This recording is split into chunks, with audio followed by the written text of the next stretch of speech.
What's up, y'all? It's Shaden. Um, I made a video yesterday talking about what happened in Florida, part one, and I really didn't go into any detail about what happened in Florida, why I came home as early as I did, what led up to me coming home as early, and everything. So I'm gonna try my best to say it without mentioning any names, because I'm not trying to, have any fucking, you know, people on my ass, as I should say. But I'm gonna just jump right into it.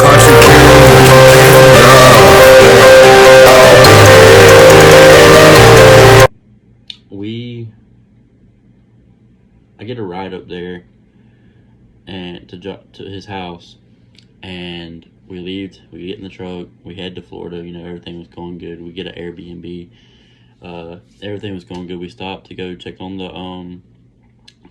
job, see what type of job it was. Everything. And it was a roofing job, really. And when we get there, we thought to ourselves, it's not going to be, that much of that much of a hassle to do, because it's like it wasn't a big job. It was a car wash job, really. And when we got back we went to the Airbnb, we stayed there, and we did the job. Um, we went and did the job, and I think we got a quarter and a half way done with like all the. So the way the car wash was, it was about this big, like this big about like length, and this far. Okay, can we just talk about what my hands are doing? Like, Deep, really. I don't know And what we they're had doing, but I feel like like that's just something funny. fascia paneling, just like plastic metal paneling, really. And we did all that. We did all that, and we got halfway done with it. Well, 2 or 3 days later, into being in Florida, we were only supposed to be there. We left Sunday. We were supposed to come back Monday that following week. Well, we ended up we stayed in Port Charlotte, where our Airbnb was. We were staying about 12, 25 minutes away from the job site. So we went to work, we did the job a little piece at a time. When it got hot, we would stop. We would go back during the night. We went one time at night. We got there at 6, didn't leave until 4 a.m. So we got as much as we could done. And when we got back to the Airbnb, I went to bed because I was tired. They went fishing. There was two people in it. There was two individuals there. I'm not going to, say their names or anything. But there was two people there. They went fishing. I went back to the house and I went to bed. Well, in the video that I posted, it was the day or the day before we left. And I'm gonna get into that in a little bit.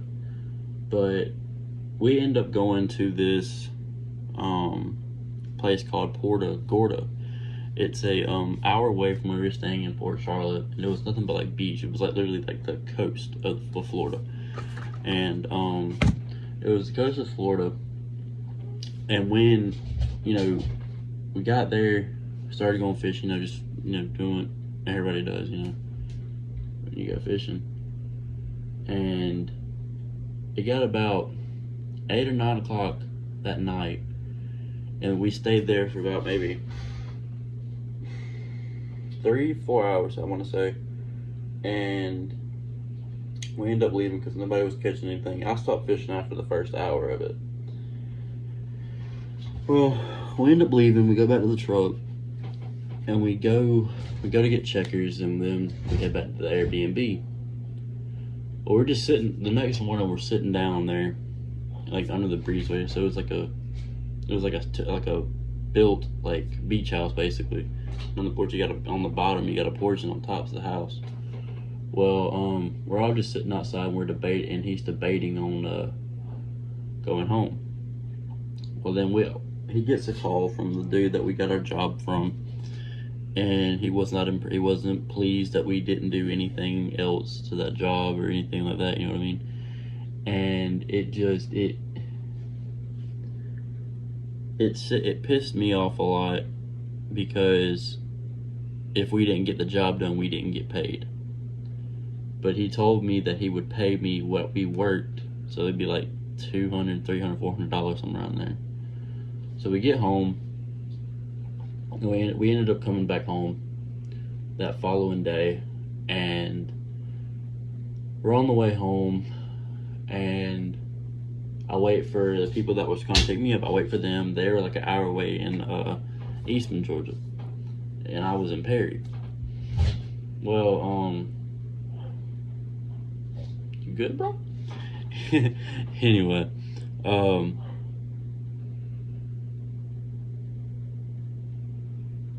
you done? Okay. I get home, and I tell Josh that was like, hey bro, I need my money so I can give them gas.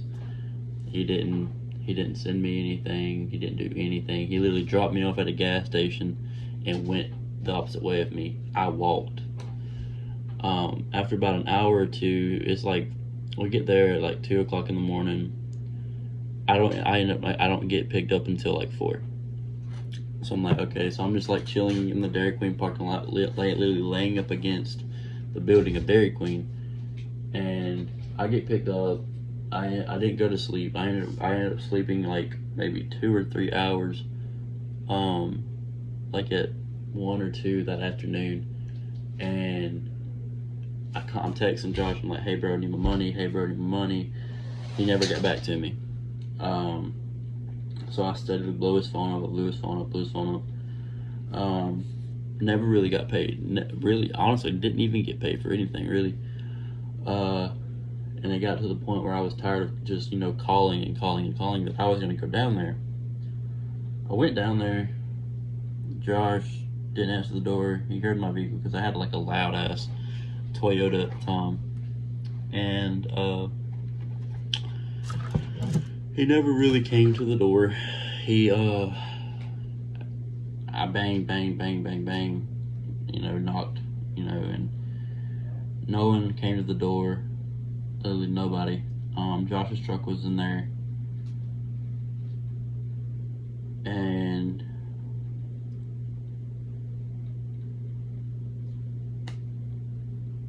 I didn't get paid. The reason that it pissed me off was because I was literally working for this dude. He wanted me to come work for him for a while, and I always kept putting it off because something kept telling me to put it off. Well, when I was with the people I was with at the time, he calls me, and he's like, hey bro, I have this job. I could really use your help on it. Let me know what you want to do. I said, all right, I got you. So they ended up talking me into going. I still had a bad feeling, but I was gonna put that aside.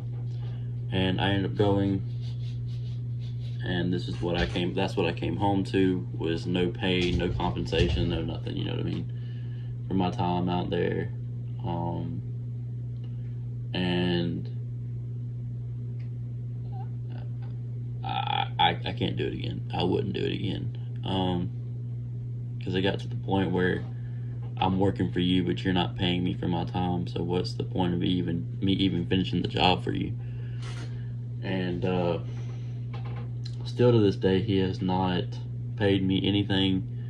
I cannot get a hold of him. I've called him. I even changed my number.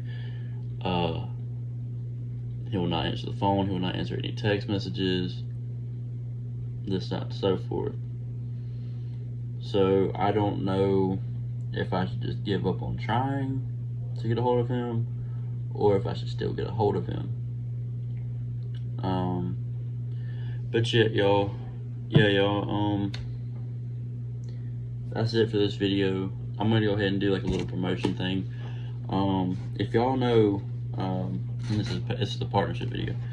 So they have these wallets, and it's a company called Genuine Leather. Literally, it's a Genuine Leather company, and they make these little billfolds. So they got like. So I kind of messed up on the promotion thing. The code is actually Shaden20, and you can also find the wallets at Walmart, Target, anywhere that can sell like, accessories like billfold and stuff.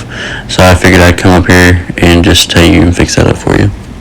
But yeah, These wallets, you can get them anywhere in your local Walmart, Sam's Club, or their website, genuineleather.com. Use the promo code Shaden15 for 15% off your order. I like them. I went to them when I got my wallet stolen, and been with them ever since. So, yeah, go to genuineleather.com, or you can go to your local Walmart, Target, any store that sells accessories for men and women. Use promo code Shaden15 to get 15% off your order. But yeah, y'all, this is gonna be it for this video. I figured I made a part 1 yesterday, so I figured I'd make a part 2 today. But yeah, y'all, thanks so much for watching. Y'all comment down below, let me know what I should do. Should I still try to get money out of this dude, or should I just leave it alone? Because at this point I'm like stuck, I don't know what to do.